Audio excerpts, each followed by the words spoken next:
Nosotros somos alumnas del segundo 4 de la licenciatura de Psicología y el día de hoy nos encontramos con la doctora Lorena. Buenas tardes, doctora. Muchas gracias por el tiempo que nos ha permitido para esta entrevista. Hola, doctora, ¿podría platicarnos brevemente acerca de su trayectoria laboral? Claro que sí. Bueno, primero, gracias por la entrevista. Muy buenas tardes a todas. Bueno, mi nombre es Lorena Samperio y soy licenciada en Psicología por la Universidad Autónoma del Estado de Hidalgo. Tiene algunos años que egresé. Posteriormente hice una maestría en Psicología Clínica y Psicoterapia Psicoanalítica en la Universidad Anáhuac del Norte. Tengo una especialidad en psicoterapia breve focalizada, psicoanalíticamente orientada. Posteriormente hice una maestría que no tiene propiamente que ver con el ámbito clínico, sino más bien con la otra parte en la que ocupo mi tiempo, en la que invierto mi tiempo, que es la educación. Tengo una maestría en educación que hice en el TEC de Monterrey. Después de eso estudié una especialidad en psicoterapia familiar y de pareja, desde el enfoque psicoanalítico, y posteriormente me decidí a estudiar el doctorado en psicoanálisis y actualmente estoy trabajando en mi tesis doctoral. Les platico que me dedico a dos cosas principalmente: la parte clínica privada, donde trabajo con adolescentes, adultos, parejas y familias. Y la otra parte es que me dedico a dar clases a nivel, hace mucho tiempo di a nivel preparatoria, actualmente solamente doy licenciatura y posgrado. Y esas son las dos actividades en las que me desempeño. ¿Qué casos ha tratado con más frecuencia desde que inició con el psicoanálisis? Bueno, yo creo que lo que más se me ha presentado es una situación o situaciones de depresión. Se da mucho la situación de depresión y la situación de ansiedad como un diagnóstico, vamos a llamarlo así, clínico. Las estructuras o las organizaciones de personalidad que más llegan a la consulta privada es la neurótica y la border, pero más tenemos presencia de estructuras border. Considerando que la escucha toma el papel de técnica fundamental, ¿qué es lo más difícil para desarrollar esta habilidad? La habilidad te refieres al terapeuta, ¿verdad? Sí. Ok. Bueno, creo que lo más difícil que se puede dar en un aspecto ya con un paciente es efectivamente la escucha, la parte de no estar distraída, la parte de estar como pendiente de lo que sucede con ese paciente, con esa situación que se presenta particularmente. Hay una técnica que es complicada para el paciente, que es la asociación libre. Puede llegar a ser complicado porque el paciente está esperando que tú dirijas la sesión, que tú preguntes, que tú lo lleves.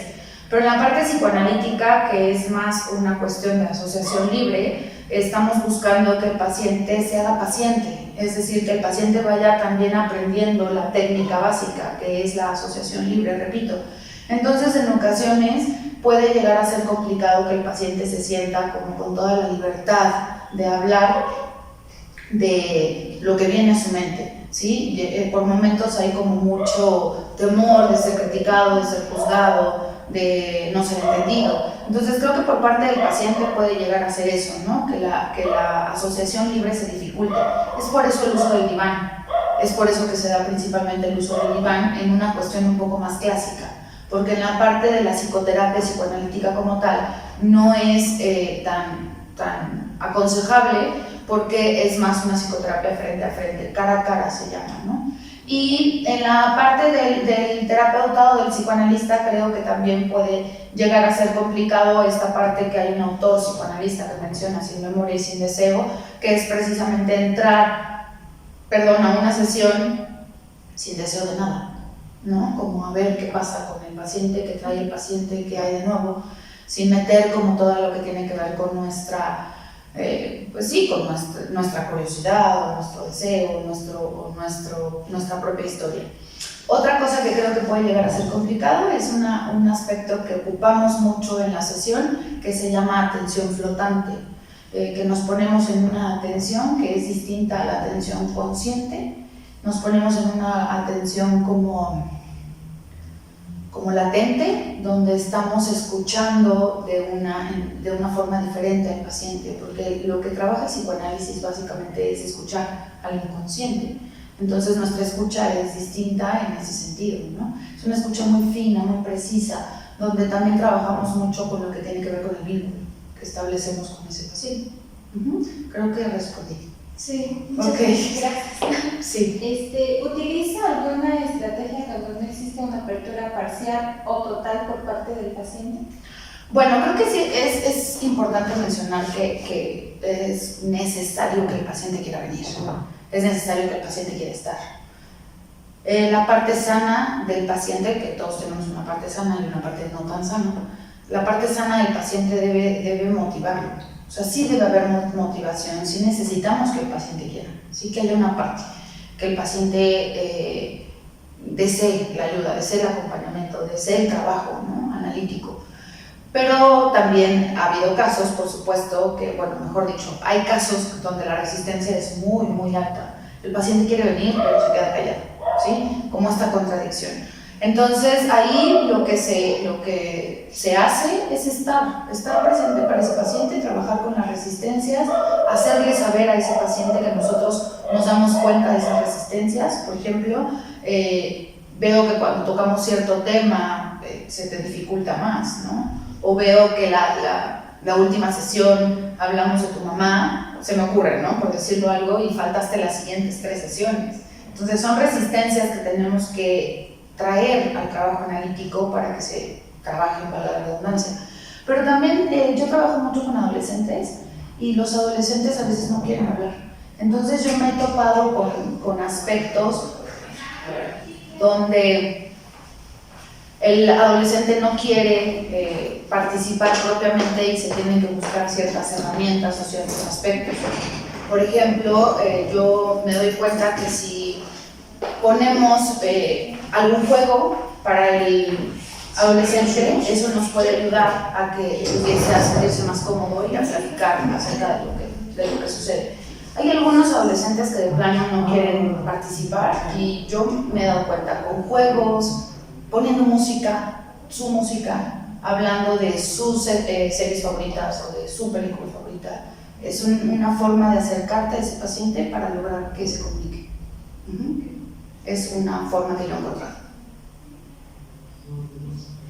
Gracias. La siguiente pregunta es, ¿qué implica cuando el paciente deja su tratamiento a la mitad? Híjole, eso es lo más común. Ojalá y todos los pacientes siguieran como el proceso completo, ¿no? Normalmente yo creo que a todos nos ha pasado que cuando nos empezamos a sentir bien sobre una situación, por ejemplo médica, nos dan un tratamiento, nos dan una serie de pastillas, nos las empezamos a tomar. A los 3 días dices, ay, pero si ya no me siento mal, ¿no? ¿Para qué le sigo?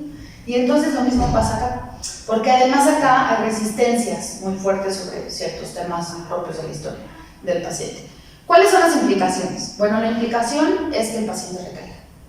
Esa es una implicación fuerte, sobre todo se me ocurre, ¿no? En una cuestión clínica, en un trastorno de ansiedad, el paciente recae, o sea, vamos, si llegó por decirlo algo, ¿no? En un nivel de ansiedad 7, bueno, va a llegar con una ansiedad 9, donde otra vez tenemos que estar trabajando. La implicación es esa, o la implicación también es que se detenga el proceso. Se detiene el proceso, ya no se trabaja, ya no hay más que sacar, y pues obviamente el paciente su trabajo se queda inconcluso. Pero también he de decirles, me ha tocado mucho el ver que los pacientes cuando dejan o abandonan el proceso, como que viene una parte reflexiva, una parte analítica, una parte de autoanálisis, donde ellos mismos dicen, híjole, mejor regreso. Y entonces el paciente vuelve. Normalmente si se generó una buena alianza de trabajo, si hubo un buen entendimiento en la relación analítica, en la relación terapéutica, el paciente regresa con el mismo terapeuta, ¿sí? Regresan también en un afán como de la idea de no empezar de cero, ¿no? Como de, pues tú ya sabes el caso, tú ya me conoces, me llevo bien contigo en el sentido que me sentí cómodo o cómoda, y entonces regresan al trabajo que tiene que ver con analítico con esa persona. Pero creo que en general lo que puede existir es que pues haya una recaída, que se recaiga en el síntoma en específico que vino el paciente. También creo que es necesario analizar por qué el paciente se va, ¿sí? Y este análisis, como ya no tenemos al paciente, el análisis lo hace el analista, el terapeuta, ¿no? O sea, yo misma tengo que preguntarme por qué ese paciente se fue. O sea, ¿qué hubo? ¿Qué tema toqué? ¿Qué resistencia subí? ¿Qué error cometí? Porque puede ser, ¿no? O sea, infalible no somos. Entonces, si llegué tarde a la sesión, mis aspectos contratransferenciales, por ejemplo, o sea, todo esto, ¿no? Hay mucho alrededor de por qué un paciente abandona su proceso.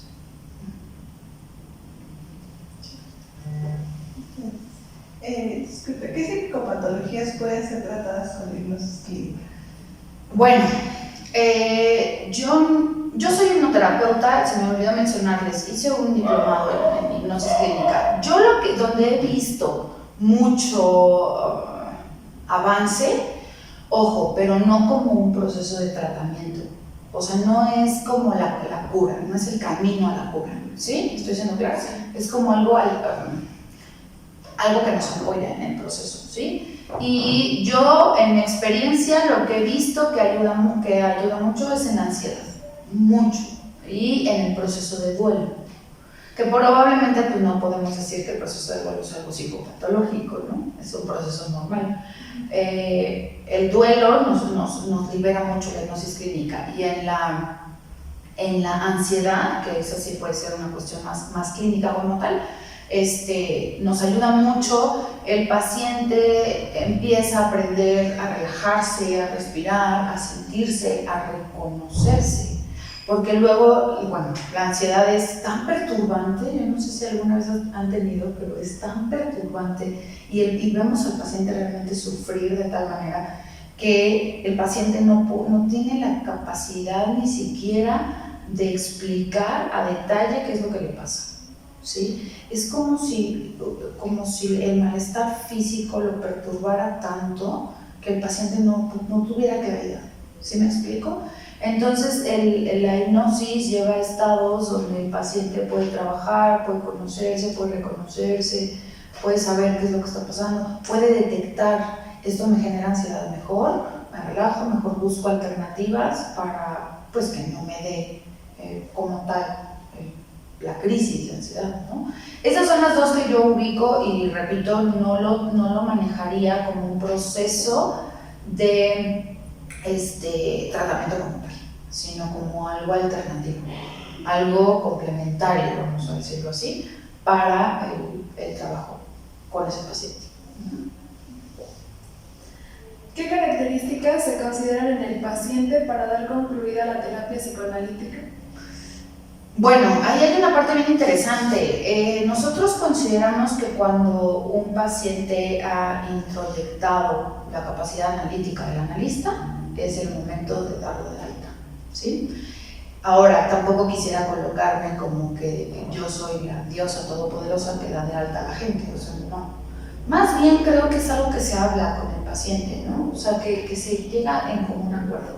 No es una cuestión como muy omnipotente del médico, ¿no? Es decir, ya, estás curado. No podemos hablar de una cura total.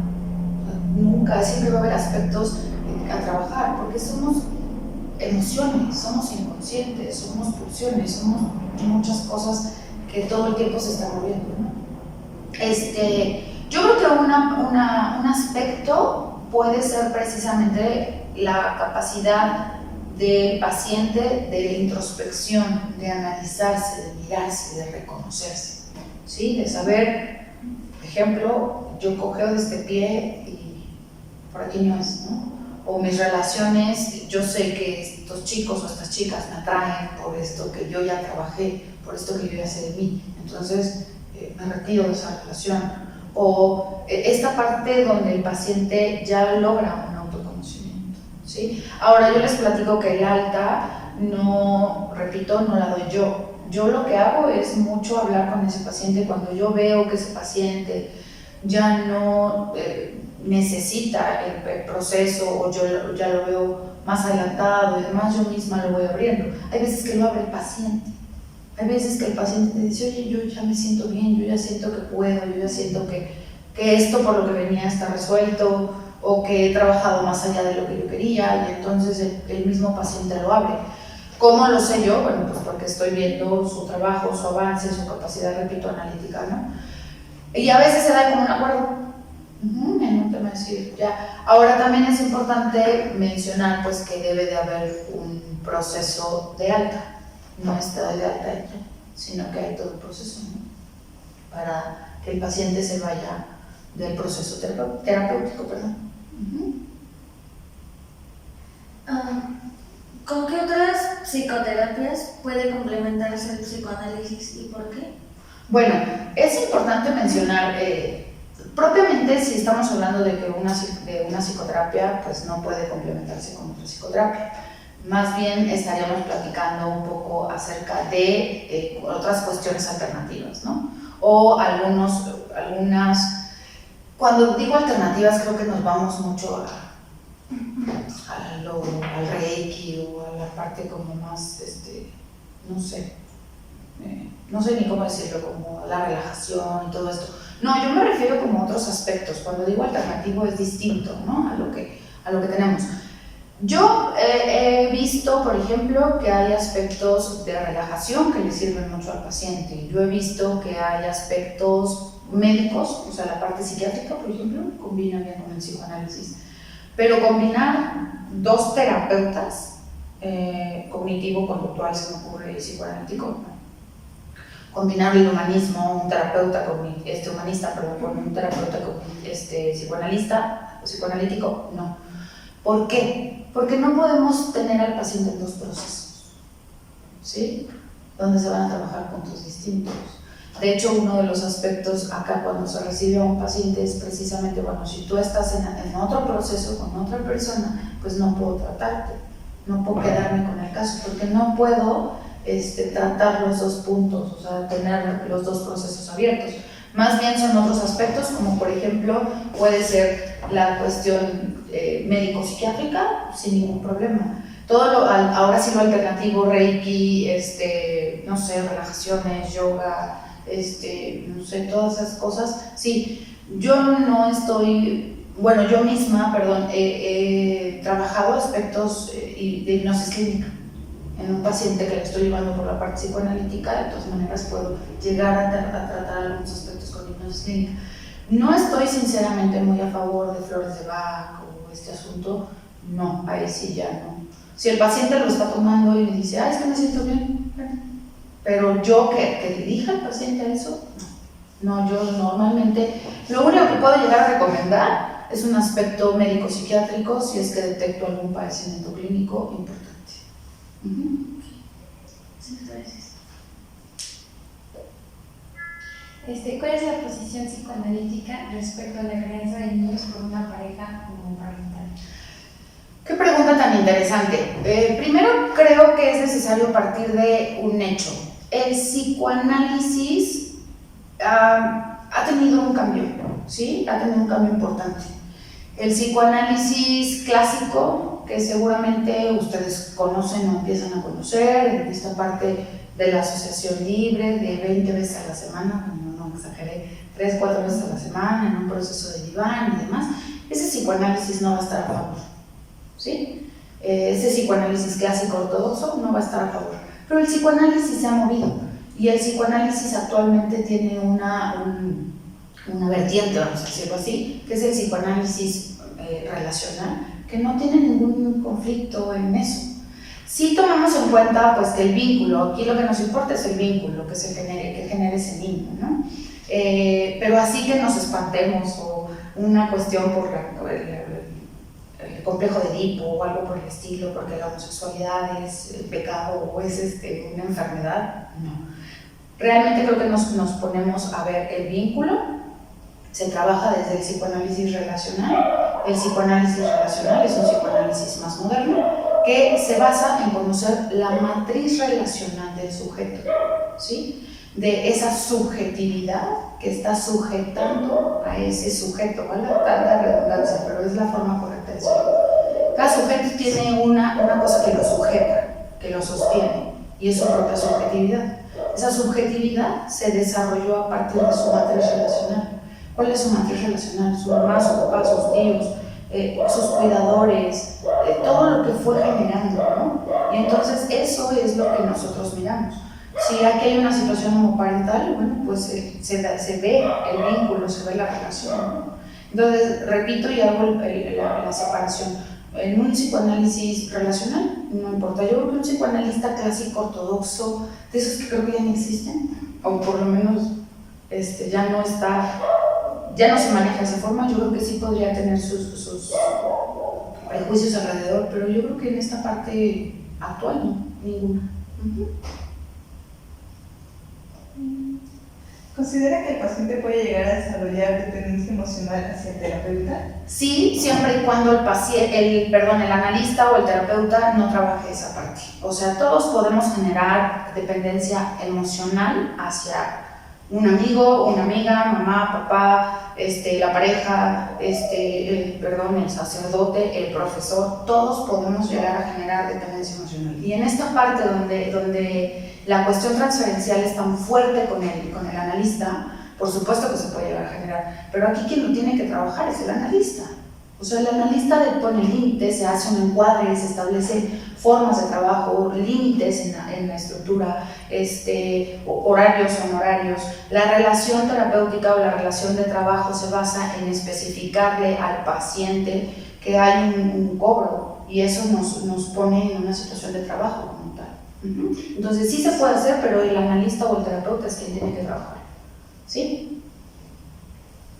¿La terapia psicoanalítica es recomendable para personas con dependencia o abuso de alguna sustancia? Sí, se puede llegar a manejar la cuestión de la dependencia, por supuesto, y se puede llegar a trabajar en apoyo con la parte psiquiátrica, por ejemplo. Si ustedes están hablando, por ejemplo, de un internamiento, se me ocurre, no, pues ahí ya nosotros no entramos, porque ahí ya hay otro tipo de esquema, ¿no? Como tal, pero sí se puede trabajar sin ningún problema la parte del abuso de sustancias, ¿sí? Porque al final de cuentas estamos hablando de autodestrucción, pulsión de muerte, toda esa parte que se trabaja todo el tiempo en la sesión. ¿Cómo se debe proceder cuando el paciente tenga estos casos? Cuando ya a lo mejor el analista no se dio cuenta y ya creo esa dependencia. ¿Cómo ahora hacerlo?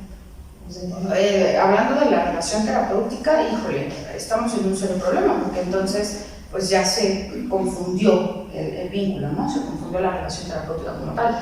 Entonces esa parte, lo que procede es que el analista sea lo suficientemente ético para referir el caso, ¿sí? Para que lo trabaje alguien más. Sobre todo cuando ya se pasó este vínculo. Claro que existen casos, pero creo que al final estamos formados, hablo de todos los terapeutas, en general, no importa el modelo terapéutico, todos traemos una parte ética muy marcada. Entonces, no digo que no se dé, claro que se da, pero creo que en general estamos muy pendientes de que esta relación no se perturbe. Ahora sí me parece importante mencionar, ¿no? Cuando hablo de terapeutas me refiero a psicoterapeutas, o sea, creo que ustedes ya conocen mucho acerca de la diferencia entre la psicología y la psicoterapia, ¿no? Que hay una gran diferencia. Entonces, creo que tanto la psicoterapia como la psicología, la misma psiquiatría, tenemos una parte ética fuerte donde sabemos que estamos trabajando con una debilidad del paciente y debemos de cuidar esto. ¿Qué es lo que se tendría que hacer, repitiendo o volviendo al punto? Yo sinceramente creo que es terminar la relación, ¿sí? Y reconocer que nos equivocamos, que se nos fueron, como dice por ahí, las patas, y referir el caso, porque si no estamos cometiendo un gran problema de perjudicar a ese paciente. ¿Hacia dónde evoluciona el psicoanálisis? Hacia lo que les acabo de explicar, hacia la parte relacional. La parte relacional es muy bonita. Yo no sé si ustedes, cuando les comenté, siempre me lo pregunto. Cuando comento que yo estoy formada en un doctorado, por ejemplo, en la parte psicoanalítica, y digo, donde mi especialidad es la pareja y la familia, todos se quedan así como, ¿cómo no? ¿A poco el psicoanálisis se mete con parejas y familias? Hacia allá evoluciona, hacia abrir, hacia dejar, claro que siempre miramos al sujeto, o sea, el sujeto es nuestro objeto de estudio como lo es de la psicología, pero me refiero a que nosotros abrimos, bueno, no nosotros, me refiero a que es la parte que está actual, se abre, ¿no? Y se mira la matriz relacional, se mira toda la integración de la familia, de la pareja, cómo un inconsciente se lleva a cabo a través de otro inconsciente, cómo se da ese tejido. Ya no estamos en la parte clásica, repito, de 5 sesiones a la semana, no soy el diván, y el analista atrás del paciente, callado, abstinente. No, eso quedó en la historia. Creo que hacia allá evolucionamos y hay muy buenos resultados a través del trabajo terapéutico, psicoanalítico, por ejemplo, con parejas. Mi tesis doctoral tiene que ver con la parte de la relación de pareja. Entonces, creo que hacia allá evoluciona el psicoanálisis. Antes de la siguiente pregunta, nos gustaría conocer cuál es su postura con respecto al psicoanálisis. ¿Qué en específico? Mi postura hacia el psicoanálisis, bueno, les voy a decir que el psicoanálisis es mi pasión, completamente, ¿no? La parte clínica. Me encanta enseñarlo, yo creo que por eso combiné las dos cosas, bueno, hago las dos cosas. Me fascina enseñar el psicoanálisis, la parte de la psicología, y es mi pasión. Me encanta ver o aprender, comprender cómo se ve al sujeto, cómo se ve la relación, cómo se ve la dinámica de un sujeto, para poder comprender qué es lo que pasa con él, ¿no? ¿Por qué su sufrimiento, por qué su vida de esa forma, por qué el inconsciente se está manifestando de esa manera? ¿Qué se está haciendo para brindarle un sustento científico respecto al psicoanálisis? Bueno, precisamente se está haciendo mucha investigación en torno al psicoanálisis relacional. Se está manejando mucho conocimiento. Hay ahora muchísimo acerca de todo el trabajo que se hace en la parte individual, en la parte de familia, en la parte de pareja, desde lo relacional. Hay mucha investigación ahora acerca de esto. De hecho, justamente ahora que yo termino la formación como en la parte del doctoral, pues se nos está exigiendo mucha investigación precisamente para ver hacia dónde vamos, ¿no? Cuáles son los alcances. ¿Qué debilidades perciben el psicoanálisis y cómo se podrían solucionar? ¿Qué debilidades? Bueno, creo que una parte que sí está es precisamente como bueno, yo creo que en general lo percibo de la psicoterapia, que por momentos no damos o no se da como el espacio para esa persona, para ese paciente, ¿no? Creo que se puede llegar a perturbar la relación, podemos llegar a cometer ciertos errores en cuanto a eso. Y en específico el psicoanálisis, yo lo que veo tal vez es que no es tan rápido como otros modelos terapéuticos. Y ahí, en su defensa, voy a decir que tiene que ver con una cuestión meramente, vamos más profundo. Pero a los pacientes en ocasiones eso les genera mucho ruido, ¿sí? El paciente a veces llega y dice, ¿un psicoanálisis? O sea, ¿me voy a estar aquí 5 años? No, porque precisamente la parte como más moderna está provocando que tengamos cambios, ¿no? En esto.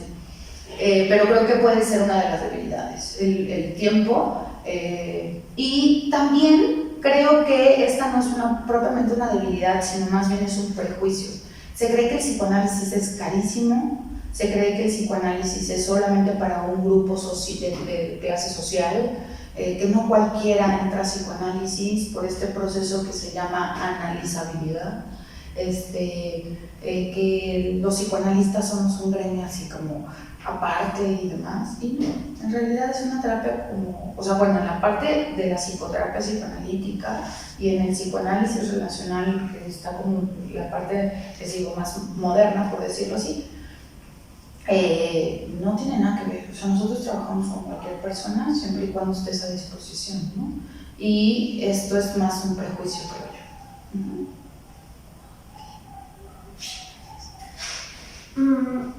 ¿Desea agregar algo para el cierre?